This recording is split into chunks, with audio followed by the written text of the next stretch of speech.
Have you ever tried generating images with AI only to get weird-looking text, unreadable labels, or layouts that just don't make sense? If so, you are definitely not alone.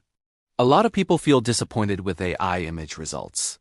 But today, I'm going to show you how to properly use Google Gemini for image generation, especially after its latest major update, and create clean infographics, readable text images, and even UI mockups, step by step. Let's start with the most important thing that most people get wrong. When you open Gemini to generate an image, you'll see different model options. By default, it's usually set to fast mode. Now, fast mode is quick, but it often skips the crucial planning phase. This is why text gets jumbled, charts look messy, and the layouts feel completely random. To fix this, you have to switch to what's called thinking mode. This is the big new update. Thinking mode slows things down just a little bit, but it plans the entire image first. This makes a world of difference when your image needs to include text, steps, labels, or any kind of structure. Once you switch to thinking mode, you'll find that Gemini becomes so much better at understanding layout and hierarchy. It's a game changer.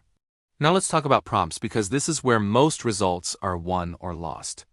If you write vague prompts like create an infographic about coffee, you're going to get vague results. It's that simple.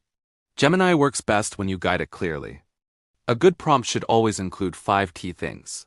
First, the topic. Second, the target audience. Third, the aspect ratio, like vertical for a phone screen or horizontal for a desktop. Fourth, the visual style. Are you going for minimalist, retro, or cartoonish? And finally, the exact text or steps you want inside the image. For example, instead of just saying, make an infographic, try something much more specific like this. Create an infographic about how to brew V60 coffee for beginners. Use a vertical layout. The style should be minimalist. Include 3 clear steps with readable headings and short descriptions. This simple, structured prompt helps Gemini understand exactly what you want, and the results will be so much cleaner. Now, let's move to one of Gemini's strongest features: infographics and diagrams. Unlike many other AI image tools out there, Gemini is surprisingly good at placing readable text, but only when the prompt is well structured. You can use it to create educational charts, step-by-step visuals, process diagrams, and even comparison graphics.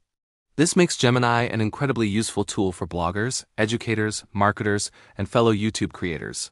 Another powerful use case is creating UI mockups. Let's say you want Gemini to design a website section or an app screen.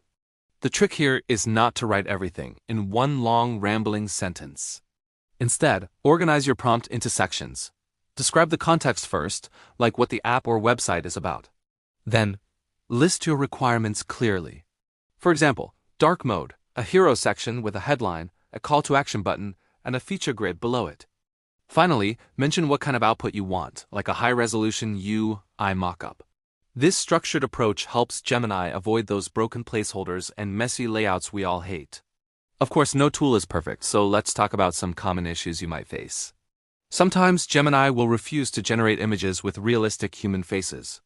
This is a built-in safety feature, not a bug. The workaround is actually quite simple. Instead of asking for photorealistic people, just ask for illustrated characters, silhouettes, or abstract human figures. This usually works instantly and bypasses the restriction. Another issue you might see is Gemini telling you it can't generate images at the moment. When this happens, you have a few options. Try switching back to fast mode temporarily, simplify your prompt to be less complex, or honestly, just wait a few minutes and try again. The servers can get busy. Now, you might be wondering how Gemini stacks up against other popular tools like Midjourney. Here's the honest answer. If your main goal is creating artistic, cinematic, or fantasy-style images, Midjourney still has the edge. It's fantastic for that. But if your goal is to create images with clear text, useful infographics, educational diagrams, or UI concepts, Gemini now performs much better and is way easier to control. That's why it is quickly becoming a favorite among content creators and bloggers who need functional, clear visuals. Before we wrap up, here are a few practical tips to help you get the best results every single time. 1. Always use thinking mode for any image that has text. 2. Keep your prompts structured and specific. 3. Avoid asking for photorealistic people if you run into restrictions. And 4. If your image looks messy, try reducing the complexity of your prompt instead of adding more detail. Ultimately, Gemini AI isn't about finding some magic prompt. It's about clarity. When you guide it properly, it delivers surprisingly usable and professional visuals. If you want to learn more practical AI tools just like this one, you can explore the full guide over on SmashingApps.com. And if this video helped you understand Gemini image generation better, please make sure to like, subscribe, and share it with someone who's struggling to get good results from AI images. Thanks for watching.